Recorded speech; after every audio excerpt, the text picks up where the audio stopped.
సమస్త శుభములు అనుగ్రహించే విష్ణుతేజం శ్రీవేంకటాచలంపై శ్రీవేంకటేశ్వరునిగా ఆవిర్భవించింది. అతి ప్రాచీన కాలం నుండి వేంకట నగము మీద వెలసిన స్వామి పాపులను ఉద్ధరిస్తూ భక్తులను అనుగ్రహిస్తూ ఉన్నాడు. కలియుగంలో మానవాళిని కష్టాల కడలి నుండి దరిచేర్చే దేవునిగా కీర్తింపబడుతున్నాడు. అనంతకాలం నుండి పండితులు, పామరులు, ధనవంతులు, పేదవారు, ప్రభువులు, సేవకులు, పుణ్యాత్ములు, పాపాత్ములు అనే తేడా లేకుండా ఎందరో శ్రీవేంకటేశ్వరుని కృపకు పాత్రులయ్యారు. కలియుగంలో ధర్మాన్ని నిలబెట్టడానికి ఈ వేంకటాచలంపై స్వామి అవతరించినట్లు ఋగ్వేదం వివరిస్తుంది. తిరుమల గిరిపై తీర్థరాజంగా అవతరించిన పుష్కరిణికి ఒక పక్కన వరాహస్వామివారు, మరో పక్క శ్రీవేంకటేశ్వర స్వామివారు కొలువై భక్తకోటిని అనుగ్రహిస్తున్నారు. తిరుమల దివ్యక్షేత్రంలో శ్రీవేంకటేశ్వరుని కంటే ముందుగా శ్రీ వరాహస్వామి ఆవిర్భవించినట్లు అనేక పురాణాలు వివరిస్తున్నాయి.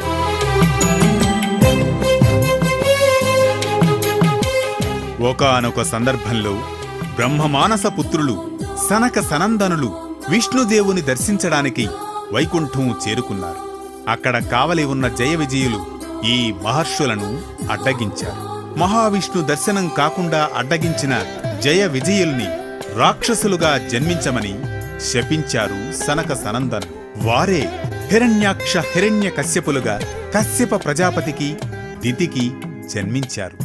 హిరణ్యాక్షుడు భూమిని సముద్ర గర్భంలోకి తీసుకుపోగా విష్ణువు వరాహరూపం ధరించి హిరణ్యాక్షిని వధించి భూమిని ఉద్ధరించాడు. భూవరాహస్వామిగా కీర్తింపబడ్డాడు. వరాహస్వామివారు తన వామాంకం మీద ఆసీనురాలైన భూమహాలక్ష్మీదేవికి మంత్రోపదేశం చేస్తూ సాక్షాత్కరిస్తున్నారు. ఈ స్వామిని దర్శించినంత మాత్రమున సమస్త దోషాలు తొలగి దివ్య జ్ఞానం ఉదయిస్తుంది. వైకుంఠం నుంచి గరుడునిచే తేబడిన క్రీడాశైలానికి అనేక పేర్లున్నాయి. అందు శేషశైలమని, శేషాచలమని, శేషాద్రి అని ఆదిశేషుని పేరుతో ఈ వేంకటాచలం పిలువబడుతోంది. 30 యోజనాల పొడవు, 10 యోజనాల వెడల్పు గల శేషాద్రిగా విస్తరించింది ఈ క్షేత్రం.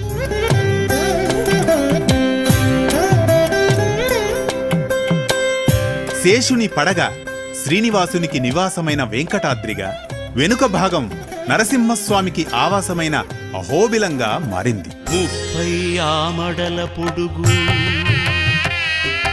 3 ఆమడల వెడల్పు. 30 ఆమడల పొడుగు, 3 ఆమడల వెడల్పు, 3000 అడుగుల ఎత్తైన ముద్దు తిరుమల. ముఖభాగము వెంకటనగము, నడుమ ఎడమ నృసింహనగము. ముఖభాగము వెంకటనగము, నడుమ ఎడమ నృసింహనగము, వెనుక వైపు శ్రీనగముగా సిరులు కురియు తిరుమల. వేంకటాచలంపై వెంకటాచలపతిగా భక్తులను ఉద్ధరిస్తున్న శ్రీనివాసుడు దివ్యరథం అధిరోహించి శ్రీకాకుళం జిల్లాలోని వాడవాడలా విహరించి భక్తులను అనుగ్రహించాడు. ఆ విశేషాలను మనము తిలకిద్దాం.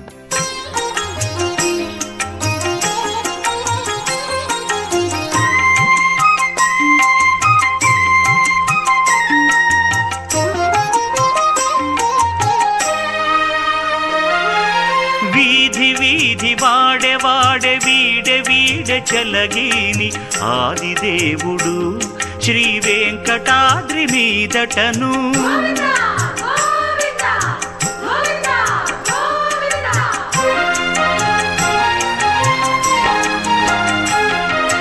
వీధి వీధి వాడే వాడే వీడే వీడే చలగీని ఆదిదేవుడు శ్రీ వెంకటాద్రి మీదటను గోవింద గోవింద గోవింద జయ గోవింద గోవింద గోవింద గోవింద గోవింద గోవింద జయ గోవింద గోవింద గోవింద.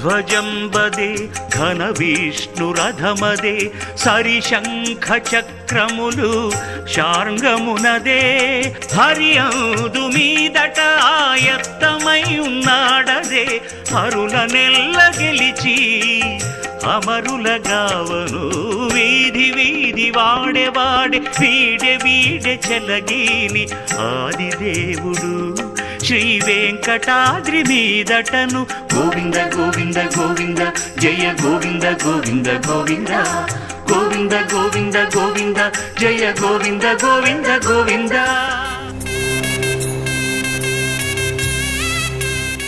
పోర్టు కళింగపట్నం శ్రీనివాసుని రథయాత్ర కొనసాగింది.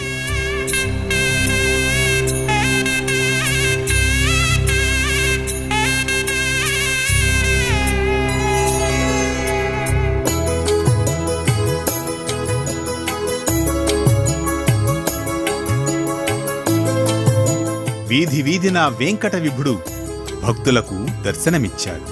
భక్తజనులు శ్రీనివాసుని దర్శించి జన్మ ధన్యమైందని భావించారు.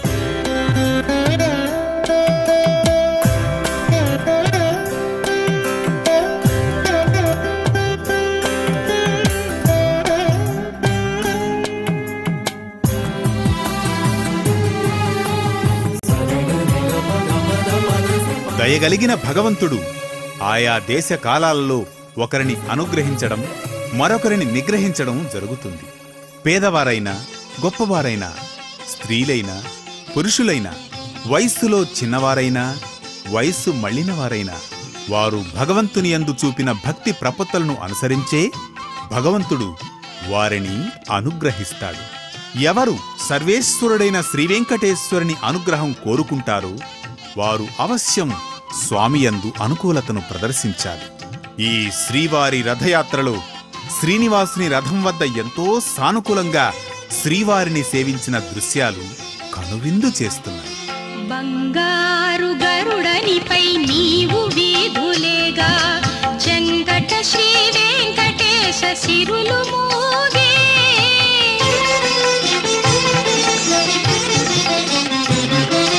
బంగారు గరుడనిపై నీవు వీధులేగా చెంగట శ్రీ వెంకటేశ సిరులు మోగే సంగతి అలమేల్మంగ సంతసాన విర్రవీగే పొంగారు దేవదుందు భులుపై పైవాగే. దయాసముద్రుడైన స్వామివారిని పరిపరి విధాల మనసులో తలచుచూ దివ్యమంగళ స్వరూపాన్ని చూస్తూ శ్రీవారి గోవిందనామాన్ని స్మరిస్తూ రెండు చేతులతో నమస్కరిస్తూ సందర్భం వచ్చినప్పుడు రథం మీద చేతులు వేసి తాకి ధన్యతనుందామని శ్రీవారి వెంట భక్తితో నడిచే ఈ మహిళల జీవితాలు ధన్యతనుందాయి. శ్రీవారి దివ్య రథంలో ప్రసాదంగా ఇచ్చే ప్రతిదీ పవిత్రమైనది, మనకు రక్షణనిచ్చేది. పిల్లలు సైతం శ్రీవారి రక్షా కంకణాలు పుస్తక ప్రసాదాలను స్వీకరించడానికి పరితపించారు.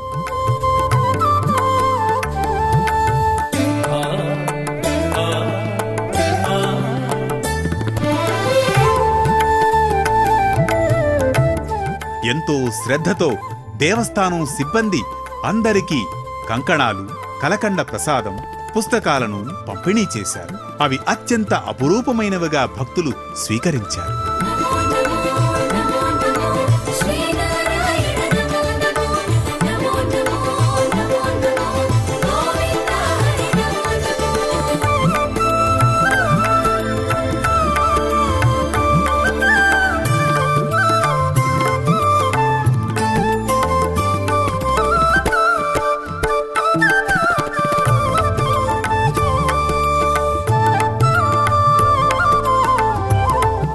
రథం ముందుకు సాగింది. అదిగో అల్లదిగో శ్రీహరివాసము, శ్రీహరివాసము. వాడపాలెం గ్రామం చేరింది. ఎంతో భక్తితో పవిత్ర జలాలను శ్రీవారి రథంకి ధారబోశారు.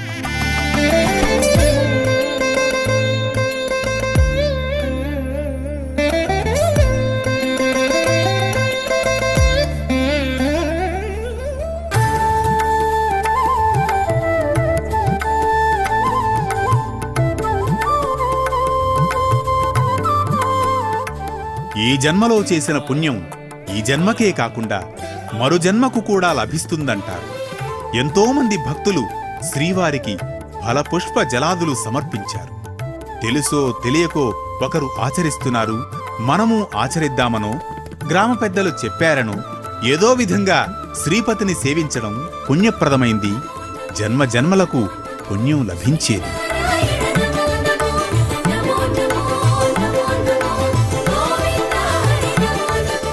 గణపతి దేవాలయం చేరింది రథం.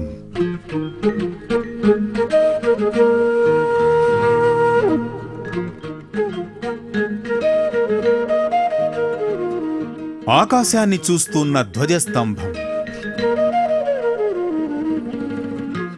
ఆకాశాన్నంటేలా మహోన్నత త్యాగానికి గుర్తుగా నిలిచిన ధ్వజస్తంభ దర్శనం మహాపాపహరణం, పుణ్యప్రదం.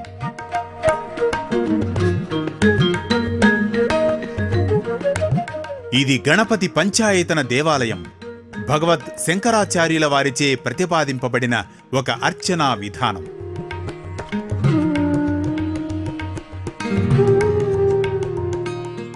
పంచాయతన దేవాలయాలలో మొత్తం 5 దేవతామూర్తులు ఉంటాయి.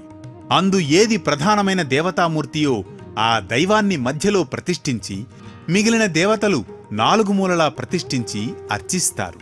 పంచాయతనమునందు గణపతి, సూర్యుడు, శంకరుడు, గౌరీ, విష్ణువు ఉంటారు. విష్ణువు మధ్యలో ప్రతిష్ఠింపబడితే విష్ణు పంచాయతనంగా పిలుస్తారు. ఇది గణపతి పంచాయతనం కావున గణపతి ప్రధాన దేవుడు.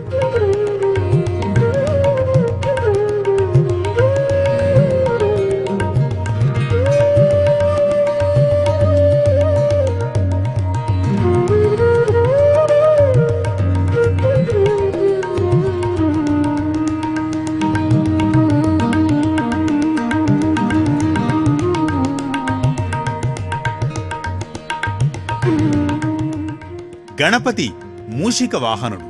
చీకటిలో తిరిగే మూషికమును అధిరోహించినవాడు, అంటే వెలుగును ప్రసాదించేవాడు గణపతి. అజ్ఞానాన్ని పారద్రోలి జ్ఞానాన్ని ప్రసాదించే దైవం గణపతి. పంచాయతనంలో ఒకడైన విష్ణువు శ్రీవేంకటేశ్వరుడు. పద్మముల వంటి నేత్రాలతో, సర్వ శుభలక్షణ శోభితమైన అవయవములతో దర్శనమిస్తున్నారు. శంకరుడు లింగరూపుడై ఉన్నాడు. ఈ శివలింగంలో శివశక్తులు 2 ఉంటాయి. గౌరీమాత పానవట్టం యొక్క స్వరూపం. శివలింగం శివతత్వాన్ని బోధిస్తుంది. శివుడు జ్యోతిస్తంభ స్వరూపుడు. అందుకే శివలింగం జ్యోతిరూపంగా ఉంటుంది. నాగాభరణుడైన శివలింగం దర్శించడంతో గొప్ప విశేష ఫలితం లభిస్తుంది. సూర్య భగవానుడు ప్రత్యక్ష సాక్షి. భూలోకంలో పుట్టిన ప్రతి ఒక్కరూ సూర్యనారాయణమూర్తిని ఆరాధించాలి, అర్చించాలి అని శాస్త్రం. గౌరీదేవి సర్వమంగళ స్వరూపిణి, నారాయణునికి సోదరి, శివార్ధాంగి. తలవంచి నమస్కరిస్తే తల్లిలా కాపాడి రక్షిస్తుంది జగన్మాత. నవగ్రహ మండపం ఆదిత్యాది నవగ్రహాలకు విశేష ఆరాధనలు జరిగే మండపం. దేవాలయంలో దైవానికి 16 ఉపచారాలతో అర్చన జరుగుతుంది. అందు నివేదన ఒకటి. ఎంత శ్రద్ధగా అర్చనా నివేదనలు జరుగుతాయో అప్పుడే అచట దైవం కొలువై ఉంటుంది. దేవాలయంలో స్వామికి సమర్పించే నివేదన భక్తులకు ప్రసాదంగా లభిస్తుంది.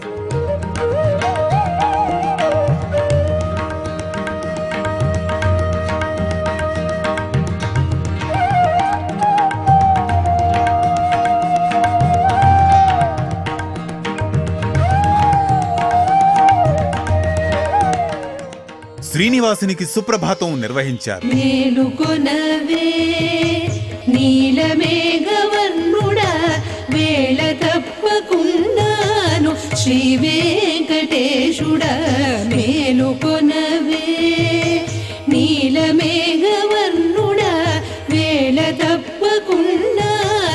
శ్రీ వెంకటేశుడ మేలుకొనవే.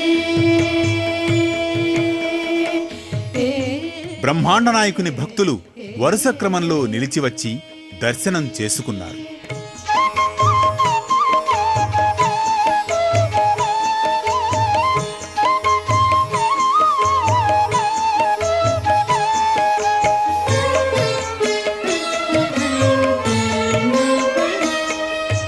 మంచముపై నిద్రదేర మల్లెల వేసేరు, ముంచి తురుము ముడుగా ముల్లెల వేసేరు. తులసి మాలలతో సర్వశోభాయమానంగా అలంకరింపబడ్డాడు స్వామివారు. కంచము పొద్దనగించ కలువల వేసేరు, పిల్చపు చిక్కుదేర సంపింగల వేసేరు. మేలుకొనవే నీలమేఘవర్ణుడ వేళ తప్పకుండాను, శ్రీ వెంకటేశుడ మేలుకొనవే.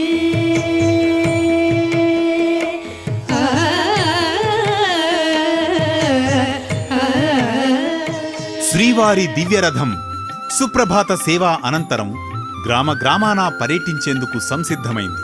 నామ సంకీర్తన బృందాలు హరినామం చేస్తూ అడుగులు వేస్తూ ముందుకు కదిలాయి. హరినామ స్మరణ చేయకుంటే ఆవలగతి ఏమి. గోవింద హరి గోవింద శ్రీ వెంకటపతి గోవింద, గోవింద హరి గోవింద శ్రీ వెంకటపతి గోవింద.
సుధాముడు అనే పూలమాలలు తయారు చేసే మాలాధారుని ఇంటికి బలరామకృష్ణులు వెళ్లారు. తమకు తాము కోరి దర్శనమిచ్చిన బలరామకృష్ణులకు ఆతిథ్యమిచ్చాడు సుధాముడు. ఉత్తమమైన ఆసనం మీద కూర్చుండబెట్టాడు, కాళ్లు కడిగాడు, మంచి గంధం శరీరానికి పూశాడు, వివిధ పుష్పాలతో అర్చించాడు. అంతటా శ్రీ బలరామకృష్ణులతో నా కులం పావనమైంది, భూమిని రక్షించడానికి పుట్టిన మహాత్ములైన మీ రాకచే నా గృహం లక్ష్మీ నివాసమైంది, తానే విధంగా సేవించాలో చెప్పమని వేడుకున్నాడు సుధాముడు. సుధాముడు శ్రీకృష్ణుని చూచి నీ పాదపద్మాలను సేవించే భాగ్యం, నీ భక్తులతో స్నేహం, అపారమైన భూతదయ ఇమ్మని కోరాడు. సుధామునికి కోరిన వరాలిచ్చి వంశాభివృద్ధి, ఆయురారోగ్య ఐశ్వర్యాలు ప్రసాదించాడు శ్రీకృష్ణుడు. ఎంతో పుణ్యం చేస్తేగాని భగవంతుని సేవించలేం, ఏమీ సమర్పించలేం. పూర్వజన్మ పుణ్య విశేషం చేతనే భగవత్సేవా భాగ్యం కలుగుతుంది.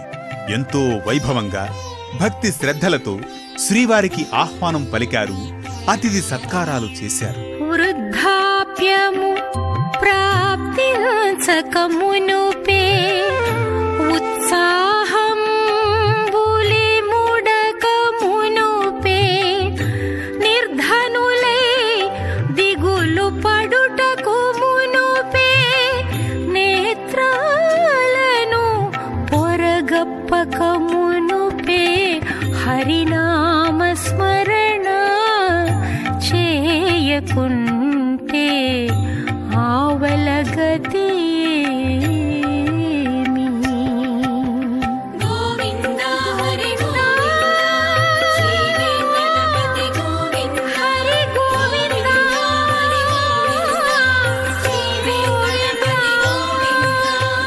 జల సమర్పణ ఫలపుష్ప సమర్పణలు చేసి సేవించారు శ్రీపతిని. జనులు నమరులును జయలిడగా గనుడదే ఉయ్యాల కంభము కాడ. జనులు నమరులును జయలిడగా గనుడదే ఉయ్యాల కంభము కాడ. జనులు నమరులును జయలిడగా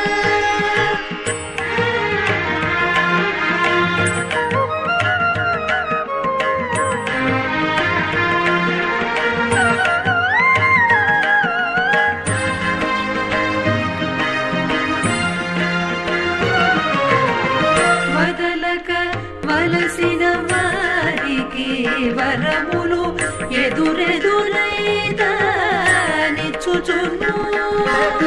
నిదురలేక పేరునిధి నిదానమై కదలడనే గరుడ గంభము కాడ.